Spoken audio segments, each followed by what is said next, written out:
Les tournures de phrases que nous employons pour définir nos expériences religieuses ou celles des autres, et certaines expressions courantes parmi les habitués des conventions, assemblées, réunions de croyants, sont positivement dangereuses. Elles peuvent servir l'ennemi.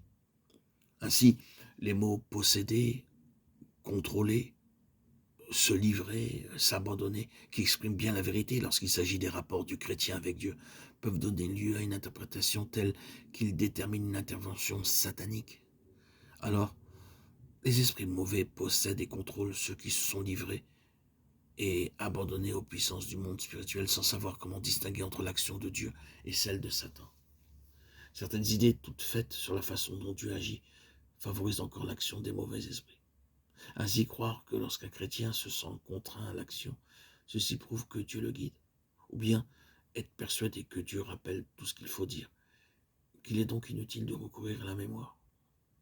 D'autres erreurs encore déterminent la passivité, cette passivité qui favorise l'action des démons, et elle se base sur des textes bibliques mal interprétés. Christ vit en moi, donc maintenant je ne vis plus du tout.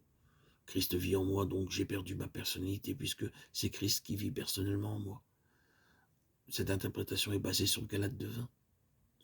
Ou encore, Dieu opère en moi, donc je n'ai plus à agir seulement, à me soumettre et à obéir. Une nouvelle interprétation, basée toujours sur Philippiens 2:13. Dieu veut à ma place, donc je ne dois plus faire usage de ma volonté. Ou encore, Dieu seul peut juger, donc je ne dois plus employer mon jugement. J'ai la pensée de Christ, donc je n'ai que faire de mon intelligence, de ma raison. Mes pensées sont divines. Cette interprétation est basée sur 1 Corinthiens 2:16. Ou encore, une autre erreur, Dieu m'a parlé. Ainsi, je n'ai plus qu'à obéir. Je m'attends à Dieu, ainsi je ne dois pas agir à moins qu'il m'y pousse.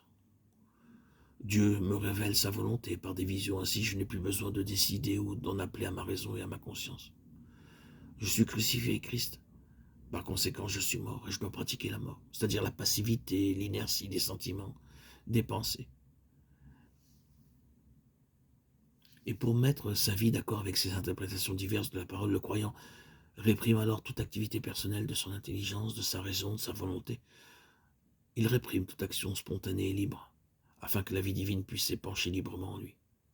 Or, il faut bien comprendre qu'au contraire, que toutes les facultés de l'homme sont parfaitement libres et actives et que la volonté humaine collabore avec la volonté divine pour que toutes les vérités que je vous ai énoncées deviennent expérience, pour qu'elles se réalisent dans la vie chrétienne.